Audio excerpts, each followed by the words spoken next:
In today's video, I'm going to show you guys how to assemble an awesome all AMD, all white gaming PC build. I'll be running you guys through the rationale behind all of my part choices, including some potential alternatives you could swap out, looking at the performance of this build at the very end, and hopefully having a great time putting it together. So without any further ado, let's dive into it.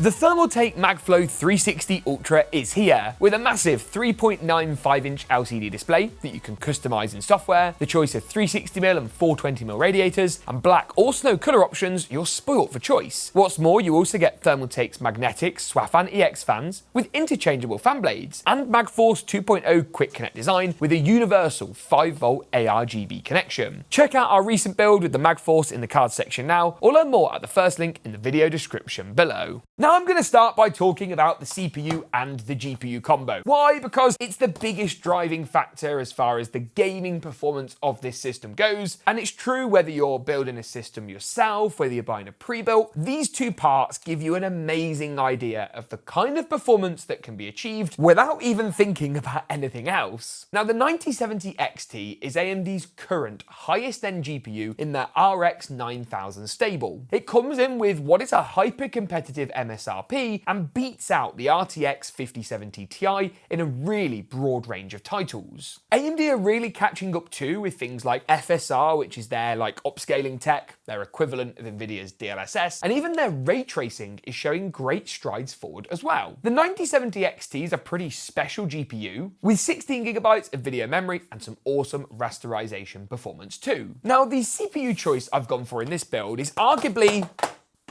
a little overkill, and this is the Ryzen 7 9800X3D. Now the 9800X3D is actually not as expensive as you might think, and with 8 cores, 16 threads and blazing fast clock speeds, it also future-proofs this build quite nicely, and if you've got the cash to spend, is a worthy addition to this system. Now of course I've gone AMD, so I'm going to need to pick up an AMD motherboard, and I've gone for this, the GeekaWhat Aorus B850 Elite Wi-Fi 7 Ice. With this being a white theme build, I wanted a white motherboard, and it doesn't really get much better than this from Gigabyte. To my knowledge, they're the only people right now in the motherboard space who are actually doing white RAM DIMMs, white mounting hardware, white PCI slots, and a white/grey PCB. It also comes in at an affordable price point, so it's not just about the color scheme, it's about the features too, and gives you things like toolless NVMe installation, so you can get all your drives in nice and easily. You also get PCI Gen 5 support for the NVMe and the top PCI slot. That's actually completely critical. If you go for any of Nvidia's 50 series, they all use Gen 5. And then on the rear I/O, you can see we've got a few nice options there. Everything from 2.5 gigabit Ethernet to high-speed USB ports, and you also get this Wi-Fi 7 with these little toolless antennas, which is really rather nice. I'm going to talk about the RAM and SSD next. Why? Because I rather like both of these parts. This is the G.Skill Trident Z5 Neo RGB, and if I take it out of the box, you'll see what I mean when I say this kit, it's pretty special. Now it's got a little bit of a two-tone design with a black centerpiece, but the top of the DIMM is actually white. That's the bit you're going to see in the build most often. And this RGB profile up here is stunning. I think that G.Skill makes some of the best looking memory around. That's not sponsored, by the way. G.Skill have never sponsored a video here on the channel, as a fun fact for you. I just really, really love their RAM. And if you want a statement piece, it doesn't get much better than this. Now, as far as the speeds and feeds are concerned, it's over 6,000 mega transfers and has a CAS latency in the region of 30. The closer to 30 you can be, the better for performance. You're actually better sacrificing speed in exchange for latency on DDR5. High latency DDR5 can actually perform worse in some games than last gen's DDR4, which is kind of crazy, really. In terms of storage in this build, I've gone a little overkill. I've gone for Samsung's 9100 Pro. To be clear, this is not intended to be the ultimate price to performance 9070 XT build, but one that is pretty chunky as far as performance goes, and this drive is no exception. It's a Gen 5 drive utilizing our Gen 5 interface. It's not the most expensive in the world, but it's also not the cheapest. I'll leave up-to-date pricing for all the parts mentioned today at Amazon in the description below, so if you want to pick anything up or learn more, you can indeed do so. I do want to quickly talk about a couple of other bits in the build today as well, starting with this, the power supply. We actually used loads of this exact model of PSU over on GeekaPC. If you've not heard about it, it's our UK pre-build company, which I'll link down below. The reason is because Corsair have leveled leveled up their PSU game in a big way. And you're thinking, James,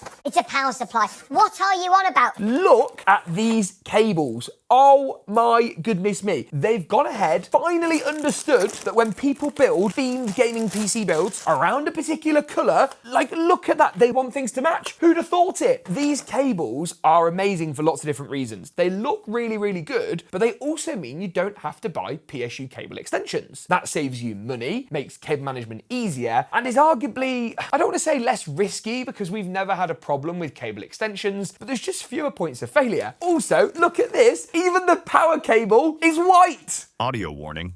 Yes! Thank God for that. It's so, it makes me so happy. And for colour match builds like this, it's going to work well. The best bit, this is one of the cheapest ATX 3.1 750 watt PSUs, full stop. And they're doing 850, and they do 1,000. It's not an ad, it's not sponsored. It's just really good. I bought this. We bought 15 of them.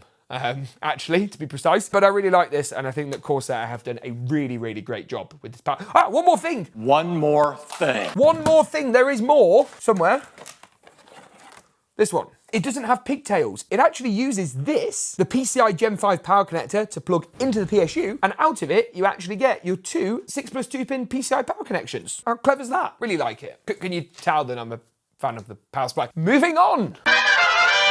I'm going to talk about the cooler now. Let's do that. This is the NZXT KRAKEN Plus 240. NZXT have actually had a massive refresh of a huge amount of their product portfolio, and coolers are a big part of that. And I didn't want today's build to be enormous, and that's why I've picked up this bad boy. It's a bit uncommon actually in builds really nowadays to see 240mm radiators. Everyone goes 360, and I get it. However, this feels just really well proportioned for the build. It's got a little screen on. This is one of the cheaper coolers. They have more expensive ones with bigger screens and smaller bezels, but this cooler, like the more expensive options, does include one of these, which is NZXT's, I think they call them their F240 or F360, and it's your two fans in one block with one cable. Comes with all the bits you need, AMD, Intel, and I am going to criticise one thing here. Got a black cable. Come on, NZ, why? Now, to be fair, that might end up being fairly hidden.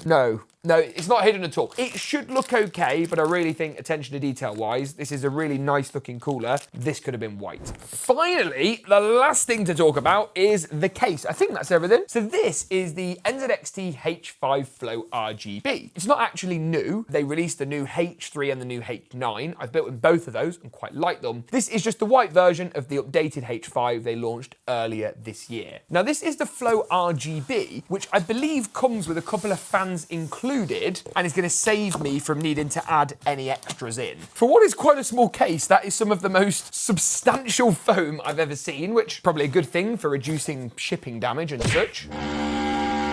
And as you can see, that is really rather nice. So we get a toolless tempered glass side panel. You get all this mesh ventilation at the bottom with room for the power supply. The PSU does have to pull air in from in the case. It can't actually pull in any air from underneath, so that's something to be aware of. And then as far as fans go, we've got a standard non-RGB unit at the back. And then at the front, we have the equivalent of what I was talking about earlier, the NZXT all-in-one fan unit. This is a 360mm version, so it's the F360, and that's pre-mounted and presumably pre-cable managed to make life easier. This mesh is perfect for airflow as well. This build should be great on the temperatures front and should run pretty quietly, which is always rather nice. And at the back, some good cable management too. All the cables for the front panel are white and colour-coded. And in here, you will find a little accessories box, which is stuck. I'll free you, my friend. Be free. And this has all the screws and stuff we're going to need for the build today. So with that out the way, I'm going to start putting this thing together and start off, as always, by clearing some space and beginning with the motherboard, CPU,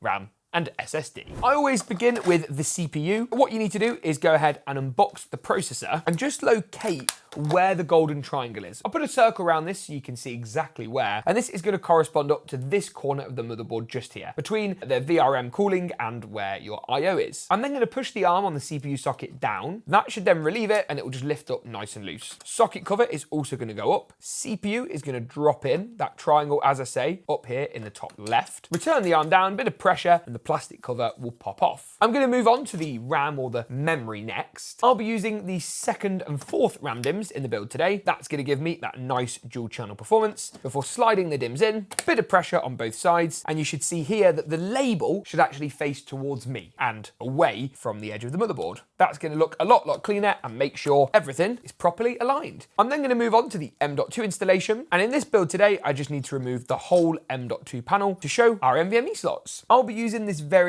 top slot here, which is the Gen 5 slot. You need to do that in order to get the maximum speed from the 9100 Pro. If you put it in the wrong slot, the build will still work. You'll just be limited to Gen 4, which is in the region of 7 to 8 gigabytes a second. Slide the drive in, nice and simply, little something like so. Clip it under the little toolless mechanism, and then slide the cover back into place. Easy. Before moving this motherboard assembly into the case, there's one more thing I'm going to do, and that's take this, which is my AMD kit. And you can see here we've got some AMD brackets, but on the other side, we've actually got some AMD posts. These are going to go in place of the stock white mounting brackets. So remove these and add the AMD post to make your life a bit easier later, if you're of course following along with this build with the same CPU cooler. Every cooler can be different, so always refer to the manual that comes included. The motherboard then is ready to go into the case. And a quick glance at the case, and all of the standoffs are in the right locations. The reason for this is because if I flip the motherboard over, you can see that there's 3 screw holes at the top, 3 along the middle, and 3 down the bottom. That perfectly correlates with the standard ATX standoffs installed in the H5 by default. That means it's a simple case of sliding the motherboard in and using the included mounting hardware to secure the screws down. Just watch out because the center standoff is raised and doesn't have a screw thread. That's just to hold the motherboard in place and make this stage of the build a little bit easier.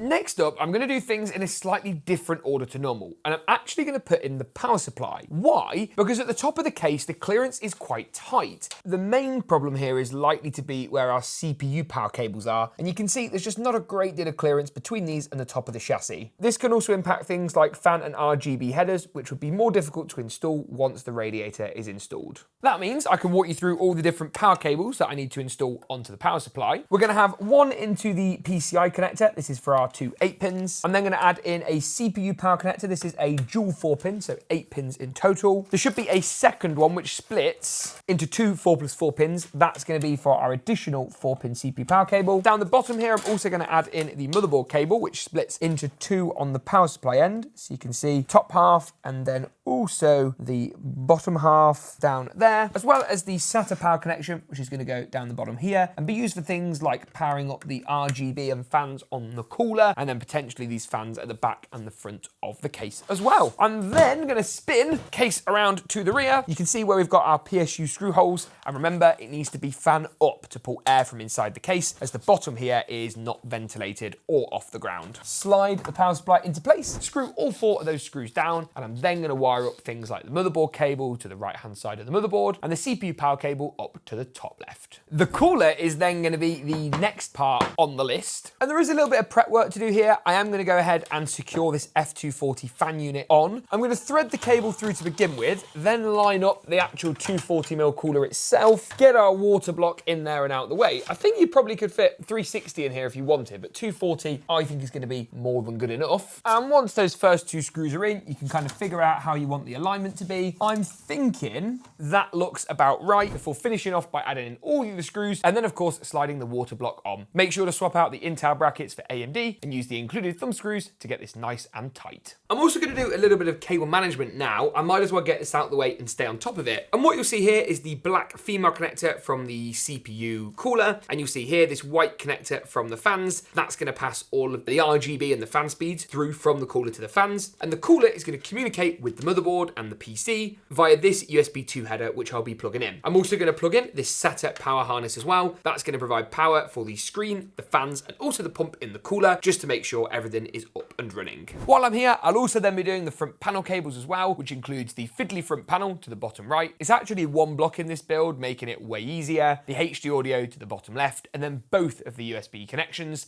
standard type A, which is lower down, and the smaller type C, which is higher up. Popping the panel back on, and the build is looking actually amazing. We've got a bit of a peel, so let me just take that off and finish things off by installing the GPU. I actually went and said hello to PowerColor at Computex, and I was singing their praises because I love what they've done with this, their Hound graphics card. Now, this is their new Spectral white version, and I have to say, I think it's my favorite white GPU that I've so far seen any brand release. It's the little details like these white power connectors. They were telling me it was really difficult to find a factory that actually made these to match. You've got a full white backplate. The PCB is white. The heatsink's white. The rear panel here for the I/O is powder coated in white as well, as is the front fan facade too. All in all, this is just an absolutely stunning graphics card. Even the heat pipes in the heatsink are white. They've really got it correct on all counts. I'm going to hover the graphics card into the case to see how we're going to look. We're going to look pretty good. These tubes will probably need shifting out the way a little bit. And a quick glance shows that it's the top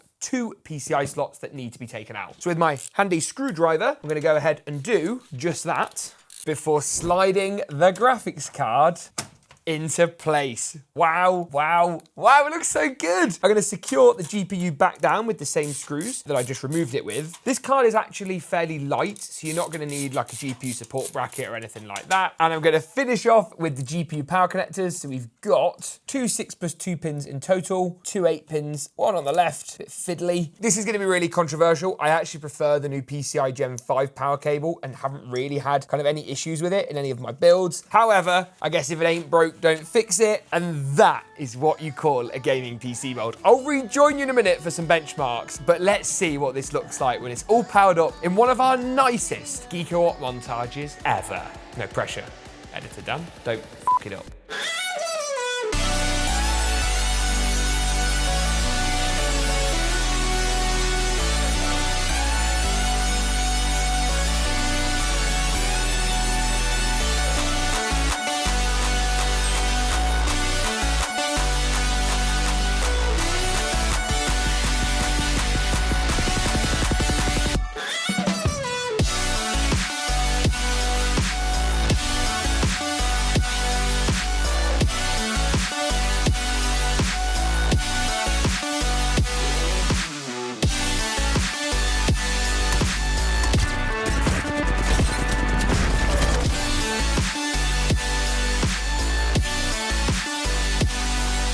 The system then looks pretty amazing, but what about the performance of this 9800X3D and 9070XT base system? Well, as you can see from the numbers on your screen now, at 4K, 1440p and 1080p, in a range of the most popular AAA titles, it does very well. Looking first at an esports heavy title like Apex Legends at 4K high, and we see over 200 FPS on average. And even in the newer and harder to run Call of Duty at the same settings, we're still seeing triple digit frame rates, with just shy of 137 FPS on average. Jump into Clair Obscur, one of the latest AAA titles to land, and we did drop down here to 1440p high. That got the frame rate in a good workable region with a 66 FPS average, while playing the new Doom at 1440p high also yields good results too. Closer to 100 FPS this time around with 95.9 on average, rounding off a great set of results. This is a system that's got plenty of power for 4K gaming. Yes, you're going to get more headroom from a RTX 5080 and of course a 5090. But if you want 4K that's not going to break the bank while still having that CPU heavy firepower for lower 1440p and 1080p resolutions, the 9800X3D and 9070XT combo is about as good as it gets. You can find latest pricing and availability for all the parts mentioned today at the links in the description below. Get subscribed to see more from me. Thanks for watching, and as always, we'll see you in the next one.